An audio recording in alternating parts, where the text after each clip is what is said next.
What's going on, guys? Thrash back here. Welcome back to the channel, and welcome to a brand new video here in NHL 21 Hockey Ultimate Team, where today I want to talk about the Team of the Year. Now, I'm sure you guys have already seen all the cards, you've watched the videos and whatnot, but I get this question a lot. Who's the best one? It's a little bit more complicated by overall. You know, obviously, Drysidle's 93. There you go. There's your winner. End the video. Have a great day. No.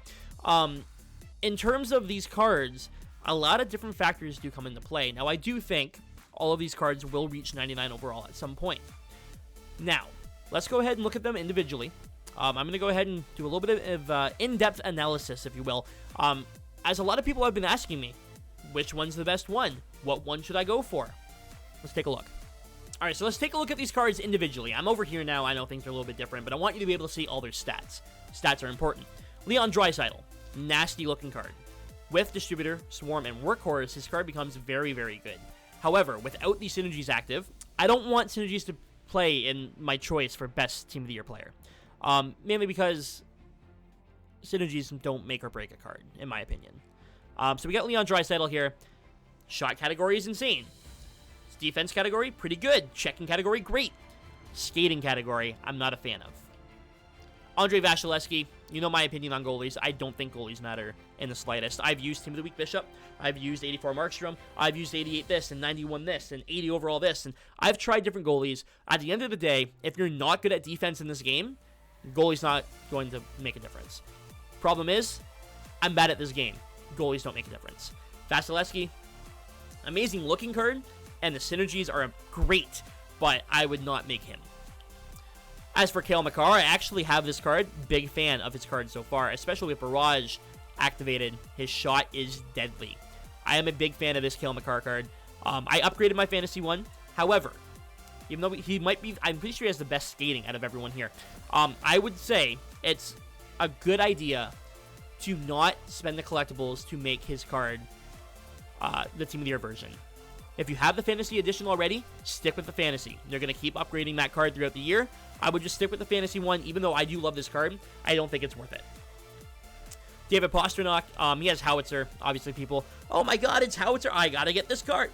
At the end of the day, I don't think synergies make or break a card. And even without Howitzer, Swarm, Heart and Soul, all these things activated, he's still nasty.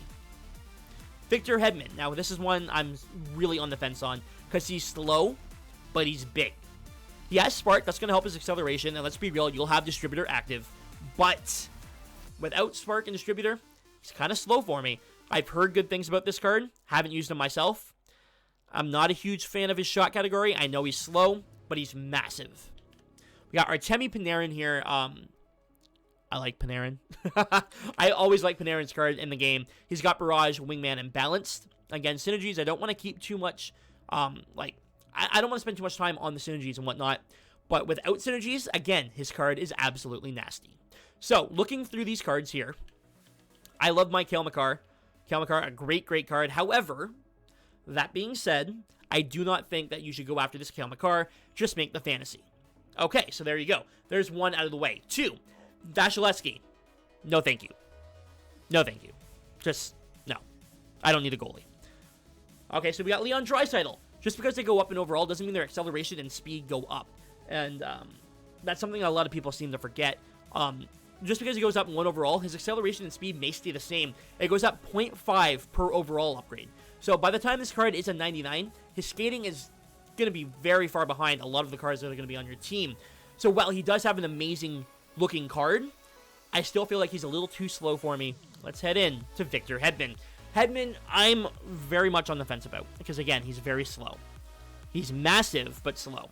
I also am not a big fan of his shot category. However, as a defenseman, I think he has more value. Left-handed defensemen are harder to get than centers, especially a center with horrible face-offs like Leon Drysidle. He has no face-offs. So I would say Hedman over Drysidle for sure. However, when it comes down to the best one, it's between Panarin and Pasta. Now, Panera and Pasta. Let's compare the two. Without talking about synergies, because synergies are going to be active no matter what. Let's be real. You guys have Distributor on. You guys are working on Spark and Swarm. And you have Howitzer and Speedster. And look, everyone has these synergies on. I get it. So let's compare the two. Pasta. Great skating category. Great shot category. Not great in the defense category. I'm not a big fan of his body checking. Very small guy, don't get me wrong. But he's got a good card. Now heading over to Panarin. Great skating category. Great shot category. Defensive category. Can we fix this, EA? Why is the defensive category body checking and then the checking category his defensive stats? The fuck? Anyway. Anyways, hands-wise, Panarin wins. Hands, go to Panarin for sure. Shot. So, 95, 91, 95, 90, 96, 91, 97, 93. So, Pasta with the better slap shot, Panarin with the better wrist shot. That's pretty much a wash. Skating-wise, Panarin wins that. Yeah, Panera wins the skating category here. He has less balance, but on the other hand, he has more speed and acceleration, and endurance. So, yeah, I'm going Panarin in the skating category. Hands go to Panarin. Stick checking is a big thing. However, it's not much of a difference. However, he has the improvement. So, yeah, Panarin gets the checking category. And the defense category is going to go to Pasta. So, at the end of the day, looking at purely stats, Artemi Panarin is my pick for the best Team of the Year player. Now, obviously, this is all subjective. I don't like right-handed players. I'm not a fan of them. Therefore, Panarin and Pasta, I'm probably not making either of them. However, with Drysidle being so slow, I probably don't make him either, and I focus on my defense with Mccarran and Hedman. Now, again, when it comes down to it, it's all subjective, and you're going to like a player or not like a player. And the thing is, when it comes to stuff like this, is I'm going to move my webcam back to normal. But when it comes down to it, just because I like a card doesn't mean you're going to like a card. And I think that's something that I try and get across a lot. We see these other people making these videos. You need to use this card specifically because I like him. But at the end of the day, just because that person likes them doesn't mean that you're going to like them. And it kind of drives me nuts watching these videos like, this is the card to get. And then you get them and you don't like them. I've seen it happen. I have people literally messaging me, hey man, why can't I get this card going? I heard it was supposed to be very good. It's because everyone plays differently. Everyone has a different play style. And at the end of the day, just because I like a card doesn't mean you're going to like them. I love my Kale Mccarran. You might not like him. I love the fact that Pasta is fast and he has a great shot, but you might not be able to score with him. Try out different cards. When it comes down to it, it's your choice. I pick Panarin as the best Team of the Year player. Let me know down below what you think. But just because I say Panarin's the best one doesn't mean that you should go out there and buy that card immediately because you might not like him. And if you don't like him, I look like a jackass because I said, hey, Panarin's the best one. If you were to make one untradeable, look at your team because all these cards are going to be amazing besides Vasilevsky. All right. Look at your team, and when it comes down to it, what do you need the most? If you need a left-handed forward on your team, go Drysidle. If you need a defenseman, if you need a left-handed defenseman, your option is Hedman. At the end of the day, no matter who you get, your team's going to improve. It just depends on what your personal need is.